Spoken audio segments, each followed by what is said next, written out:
खबर देंगे आपको कि ड्रग डीलर अनमोल उर्फ पिंकी के खिलाफ मनशियात बरामदगी और कत्ल केस का फैसला सुना दिया गया। मुलजिमा को 4 रोज़ा रिमांड पर पुलिस के हवाले कर दिया गया है। मुलजिमा ने दबाव डालकर वीडियो बनाने का इल्ज़ाम भी आयद किया। पिंकी को सख्त प्रोटोकॉल में अदालत लाया गया। ट्रैफिक की रवानी भी मुतासिर हुई। ड्रग डीलर अनमोल उर्फ पिंकी को 4 रोज़ा रिमांड पर पुलिस के हवाले कर दिया गया। जुडिशल कॉम्प्लेक्स साउथ की अदालत ने मनशियात बरामदगी और कत्ल केस का महफूज फैसला सुना दिया। पेशी के दौरान मुलजिमा की चीखों पुकार पुलिस एहलकारों ने बात ही न करने दी।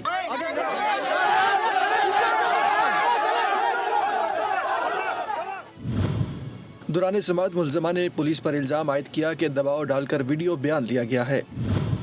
मुलजिमा के वकील ने कहा कि इनकी मौकला 20 रोज से हिरासत में है, उसे थप्पड़ भी मारा गया है। मुलजिमा ने मारपीट का इल्जाम लगाया। सरकारी वकील ने मौक़िफ़ अपनाया कि मुलजिमा इंतहाई शातिर है। अदालत मजीद 9 रोज का जिस्मानी रिमांड दे। मुलजिमा को सख्त प्रोटोकॉल में अदालत लाया गया। ट्रैफिक रुकवाने पर शहरी परेशान हो गए। बोल न्यूज के सवाल पर ट्रैफिक रुकवाने वाला पुलिस एहलकार जवाब दिए बगैर ही भाग निकला। सब्सक्राइब करें और बेल दबाएं ताकि कोई खबर रह न जाए।